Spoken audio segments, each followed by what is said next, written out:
Hi, I'm Zach, a narrative and level designer working on Team Wiretap.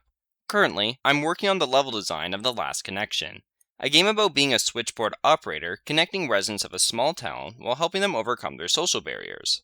A segment of the game we've been looking to improve is the overworld area, a time where players can get information and talk to residents in order to prepare for the switchboard calls ahead.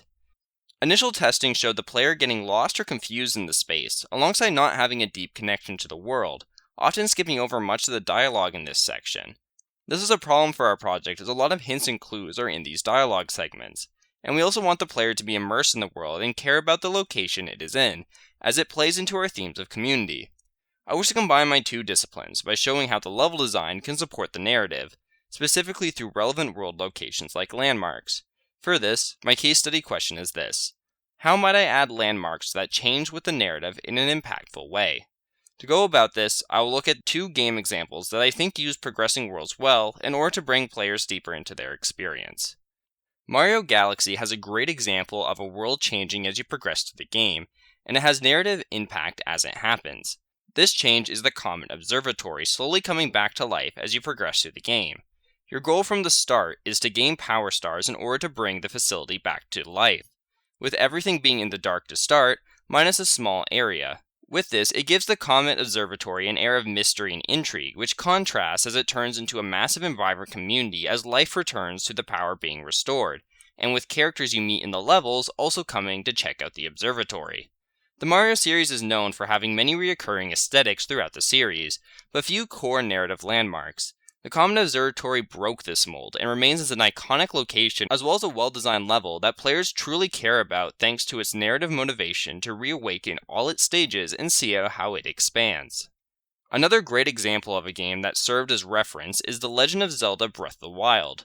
From an early point, you can see several landmarks spread across the world, such as towers, divine beasts, and other features designed into the landscape. On top of this, when you go to the respective core areas of these landmarks, you'll find something that is plaguing major areas, thanks to the divine beast in the region, be it one causing heavy rain, sandstorms, and another causing rocks to rain down on the town below. Seeing each of these plights motivates the player to complete the area's objective. This is because, by completing it, it will improve the lives of the civilians in the affected regions. Seeing the change that comes to the areas through your actions is a visual way to show your progress to the player in one of the most direct ways possible, especially as the characters nearby react to their lives improving. The environment in the game is also, in general, an excellent lesson for making landmarks in a game, as many of the landmarks help to show essential story elements from the past, like the passage of time, the result of past wars, and essential destinations that are viewable from a far distance, being clear indicators of importance to the player. While there are several more game examples I could go into to show the effects of a changing world, I think Mario Galaxy and Breath of the Wild hold the keys to the solution we are in need for this project. An idea that circulated early on within the team was creating more landmarks around the world to help the players navigate, similar in use to our examples, especially Breath of the Wild. Visual landmarks can be great for giving players a reference of where to go for their goals, as well as locations to remember to assist with navigation. It didn't take long for these to be incorporated into the experience, with several highlights about the town, such as an older house, an eagle statue, and a pretzel stand, all added.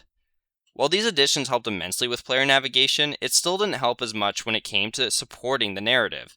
Using the research gained, however, the solution became quite clear, having the landmarks change in some way based on player action. This would help them get invested in the areas more, get a sense of impact from seeing them change, and have the players feel the results of their actions from helping the residents in town with their strife. Once again, taken from our examples. But how to implement was another question entirely. However, my team and I created several further solutions. The solution was to tie the landmarks to the project's achievement system.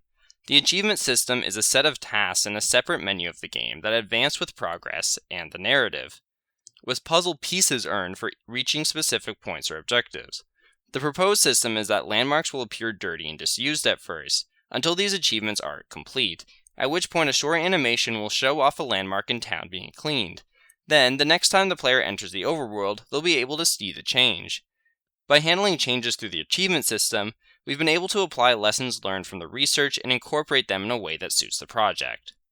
In the end, by using testing feedback and references, I believe a solution has been found to the issue present in the current build of the game. By giving players motivation and reason to be invested in the landmarks, they'll be impacted when they change, and if they see how these changes affect the narrative, they'll become more invested in the story as well, knowing their actions have a consequential effect on the story. We have many applications of the system planned for the final game, but I also hope to use the research here on future projects as well, as a tool to enhance narrative. Thanks so much for listening.